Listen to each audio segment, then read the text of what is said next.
Hey guys, what's happening? It's Dean from Electronisounds. I've been writing a Dub Techno track inside of the AKAI Force, and it's almost finished. Stick around. This is episode 11 of making a Dub Techno track in the AKAI Force. Electronisounds Audio, the YouTube channel for you. Okay guys, for those of you who are just joining me, let me explain a little bit about what's going on. A friend of mine named Spidericemidas wrote a Dub Techno groove inside of an iOS app called Grooverider GR-16, and he sent over the groove to me. I totally fell in love with this groove, and I just straight up asked him, hey man, can I have this groove? Can I, make it into a full finished track inside of the AKAI Force? Let's collab on this. He was totally cool about it, and that's what we've been doing. We've been extracting the groove that he wrote in the Grooverider app on iPad. The first few episodes of this series, we recorded out the sounds from the iOS app, Grooverider, into the AKAI Force through various creative recording techniques. And then I edited all of those samples inside of the AKAI Force. And then I started sequencing out all of these samples inside of the AKAI Force. And, since we've checked in last, I've spent about 16 more hours working on the track and fleshing out the track. I've made a whole bunch of notes along the way of what I did, and I'll go over those with you guys in just a minute. But what I'd like to do is to play you what I've got so far. I think the track is about 90 to 95% finished at this point. I've got quite a few scenes programmed out here, quite a lot of time invested into this. I've also added a vocal track. I sampled some vocal samples from a live stream of a friend of mine who's also a YouTuber. His name is Matthew Stratton, and he has a YouTube channel where he's teaching the AKAI Force and the AKAI MPC Live. I wouldn't be as far as I am with these boxes without having, gotten a lot of help from watching his channel. I want to put a link to that up in the corner here. I hope you don't mind me sampling your vocals for this track, Matthew. And let me go ahead and switch clips, and I'm going to play you guys the track so far, and then we're going to discuss the things that I've done since we last checked in.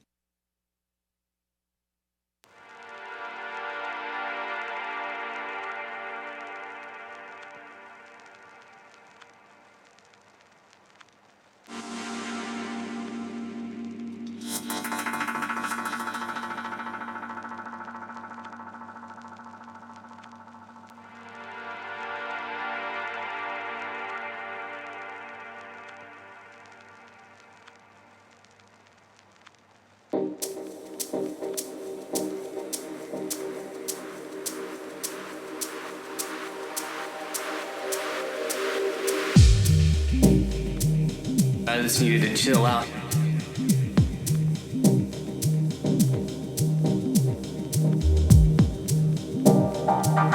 I just needed to chill out. I just want to go outside.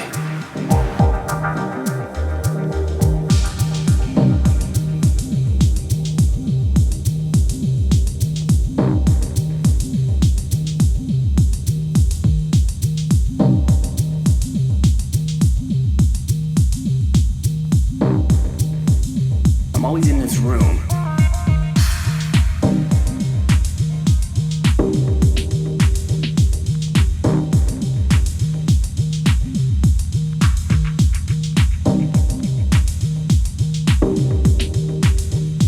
I just want to go outside and enjoy myself.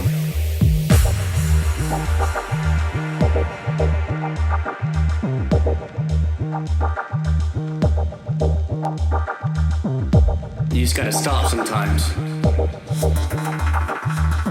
and stay still. Let's go.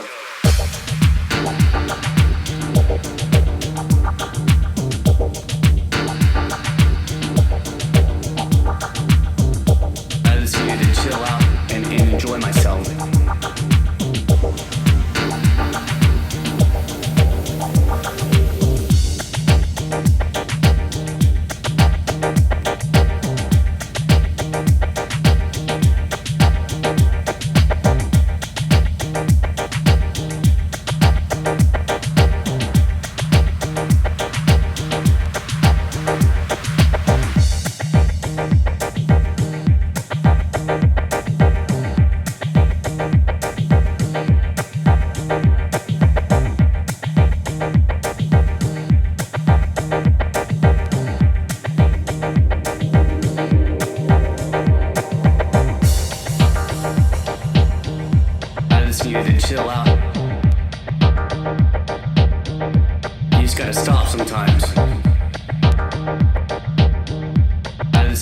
chill out. Stay still.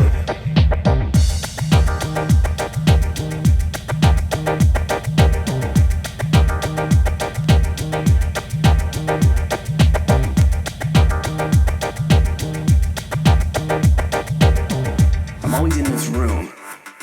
You know, I just want to go outside.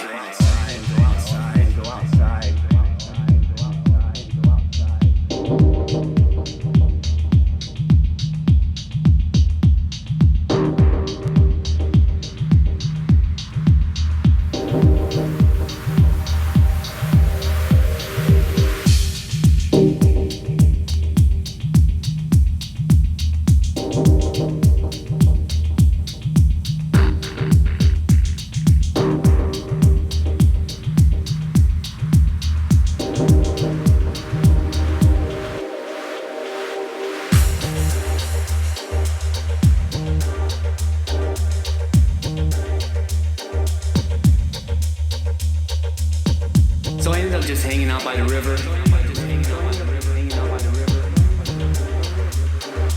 I just needed to chill out.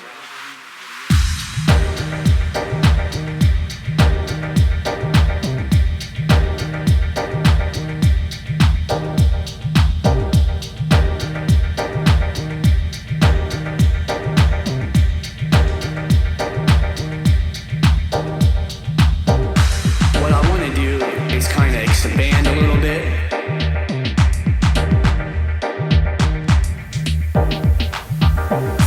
What I want to do is chill out.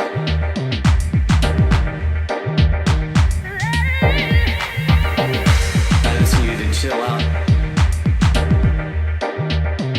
You know, I took that as a sign. You know, I just want to go outside and chill out.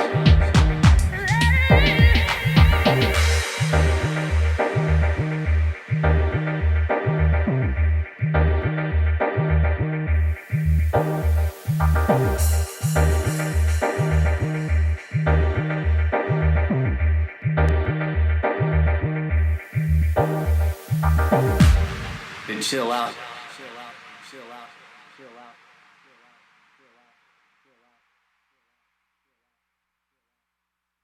Okay, guys, I hope you enjoyed what that sounded like there, and I hope you didn't mind me sampling your vocals, Matthew. Let's talk about all the things that I've added since we last checked in, guys. I'm sorry I didn't, do the last 16 hours, per se, on video on the series, but I mean, we can't really make this a 32-episode series, per se. I'm going to adjust my mic just a little bit here. Sorry about that. And so the very first thing I did, guys, is I added a new shaker sound. See if I can find that. There it is. Cool. You can see definitely how I'm using, the pad layout here. Again, if I hold shift and I octave up and stuff, we can get to higher banks. But for right now, I'm just using, banks A through D on every single track. Because, I mean, you've got 64 pads there. I mean, I just didn't have the need to use anything else. But you can see as I, go between the tracks, how I'll, kind of get my, the main sounds in the, sort of in the bottom left corner here. And then as I'm adding new samples and stuff, I might put stuff, sort of randomly, to the sides and stuff so that I know things are quite a bit different, on those. And I really find that this is an awesome layout. Like, it certainly beats a 16-pad layout. You can really spread things out and, put things where they sort of make sense to you as you're building this. So we added that shaker in, and I added that to help, just with some rhythm and different, parts of the track, so that, we keep that ebb and that flow, and that, different, scenes are a little bit more rhythmic and other scenes are less rhythmic, per se. I also did quite a bit of rearranging on the existing scenes that we had made up to the last video, which is episode 10, to try to, continue with the, the proper ebb and flow of the track. It's a little, this is the first, full length track that I've tried to sketch out inside of the Force. Typically I'm using Ableton Live when I'm doing my finished tracks, when I'm setting out to make a finished track, per se. and not a live jam or just having fun. So to work in this, workflow of going down where you don't get to see the full arrangement at this, at one view. You can, if you hit the navigate button, you can get an idea of like where you're at and stuff. And if you add more tracks than 8, you'd be able to go that way as well. But as far as seeing your whole track at the same time, it's quite a bit different working with this for me mentally than it was, than it has been working with the, the left to right workflow of Ableton Live. A little bit of an extra, challenge to get my, brain around this workflow. Having an absolute time doing it, absolute blast of a time doing it though. So the next thing I did, guys, is I added this entire track here, the vocal track, and let me just play you the samples that I've got here. I just needed to chill out. These are the samples that I got from Matthew Stratton's LIVESTREAM. I just want to go outside. I'm always in this room. Well, I'll tell you after I go through, I guess. I just want to go outside and enjoy myself. You just gotta stop sometimes and stay still. So I ended up just hanging out by the river. A lot of extra delay on that one for effect. What I want to do is kind of expand a little bit. What I want to do is chill out. More effect on that one. Over here in the corner, I've got the vocal samples from Spider's original mix. I used a couple of these creatively, like this one here. In fact, this is one of the original vocal samples that we recorded, I think probably through the Big Sky, but I ran a filter on it that synced to our BPM going whoop, whoop, whoop, whoop. Turned it into a completely new sound, so that was kind of a bonus. I think you guys heard that we got, the original vocal sample in a couple of times towards the end of the track there. I just want to go outside. Another version of this same sample, but this one has a lot more delay on it. Let's go. Stay still. So there's the vocal track. Let's see, I added a groovy chord stab in scene 7. Oh yeah, right, this is cool, you guys. So I'm gonna play scene 7.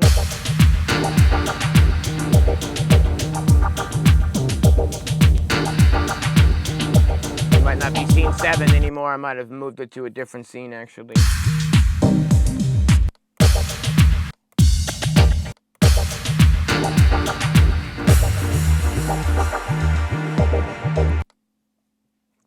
Okay, it must be on this track over one of these. Yeah, I think it's this here. What I've done here, guys, is I've taken one of the chord stabs that we ran through like the Big Sky reverb, and I've assigned it. I've gone in, I've gone, edit, and I've told in the LFO modulation page, I've told the Force that this pad should only play, when I hold it down, so that I can do cool rhythmic stuff with it. And it doesn't come in here, but that's definitely the pad I'm trying to show you. Anyhow, I have the wrong scene number written down, or they've, moved, but I wanted to show you how we can create like a rhythmic part, from a long, chord stab, by just, setting it not to play all the way. Doing some cool filtering and stuff on it. Right, so on this track here, I added a few more melodic stabs that I got out of Ableton Live using the massive VST synth, and those sound like this up here. I've got a lot of delay running on this one, same with the one next to it. Just some cool little, melodic tweaky kind of sounds. A chilled chord stab that I used specifically in the intro. I'm not sure I think I might have used that in one other spot. I'm not 100% sure on that. Did another cool little, chord stab there. I think that's one of Spider's original sounds that I ended up moving over to put a lot of extra delay on it. Again, I just wrote down on the notes that it's funny, after I couldn't find the scene that I had just written down, I had written, to tell you guys that I did quite a bit of rearranging on the scenes to finesse, the arrangement and like the flow and the, kind of building into one section and then dropping into another section and then building into another section and then, that whole ebb and flow and forward momentum that I'm always talking about. I added a bass drop also in the intro. I planned to use that more than I actually did. I think I've only used it one time in the very first boom. I don't know if you can hear that. If you can't, put your headphones on. That's just a bass drop. I think I sampled this out of like the Serum VST. I have just a default kind of bass drop sound that I go to. And what I'll do is I'll load that up. I'll put it at whatever tempo the song is at, and I will hold for one bar, just one bar, and I'll, put it in at the note that is the root note of our song. So this track is in G minor, so I held a G. That just helps it get a little bit, even though it's bending, it still starts on that G, and for the most part, I'm, hoping it ends on a G as well. Like, it just seems to slot in the mix a lot better when you're making the bass drop element, is if you're, literally sampling it on the root note that your track is in. So I added that bass drop. Oh, right, this is cool. I added a little bit of an envelope on our main kick drum to try to tame its boominess, per se. What I did, guys, is like literally throughout, like every time I turn the track on, it's like in a different day. Hopefully I have, a little bit more fresh ears or whatnot. And I do a little bit of adjustment, with the mix at the beginning of every, session. You certainly want your music to hit hard, and, you want your kicks to be deep and your basses to be full and robust, but I think there's a fine line between overdriving the low end, especially on a track like this, and then, finding that balance where you can tame the low end to where you're still getting a punch and a driving rhythm, but you're not just completely blowing out, little earbud speakers and whatnot and being silly, with your amount of low frequency content. So it's kind of a challenge for me as I'm producing to sort of keep that stuff in check and keep doing little tiny, subtle things to, tighten up the low end so that it's not feeling like overdriven or wonky in my mixes. What I've done here is I've, on our main kick drum is, let's see here. Right, okay, is I've put an envelope on it where I've turned the sustain on it down to 120 as opposed to its maximum sustain of 127. I've pushed the decay out, I've pushed the decay out to 25 on that, so that there's like the tiny little, it's really hard to see, but it gives it this, 7, I don't want to say decibels, but 7, however they measure the increments, right? 7 increments less of volume.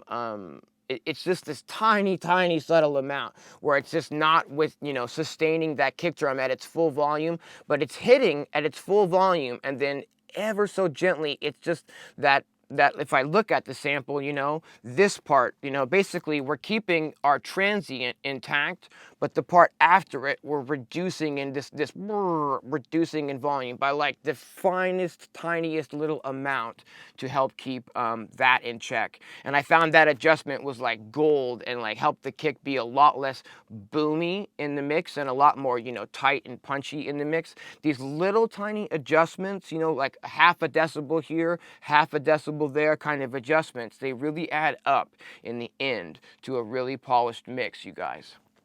So where I'll go, guys, is I think I'll probably need another session, maybe 2 sessions, to just, sandpaper and smooth and sort of polish up these transitions and whatnot, and maybe put just a tiny little bit more, detail in. And then what I will do is I will just record this via the analog, cables into the computer, and we'll run that through a gentle mastering inside of the Ozone 8 software from Izotope, and then we'll be calling this done. So we'll be going ahead and checking in with probably one more episode, guys, where I will be, recording this into the computer and doing the little bit of mastering process on Ozone 8. That's going to be episode 12, and that'll be coming up soon, guys. Thanks very much for joining me on the journey. Oh, real quick, just another shout out. I want to say thanks a lot to Spider for writing the original awesome groove that inspired this whole thing. And I want to give a big shout out to Matthew Stratton. These vocal samples that I sampled from your live stream really helped pull this together and give it a focus that it was sorely lacking. So thank you very much to you guys' help, and we're going to be finishing this collab up in the next episode.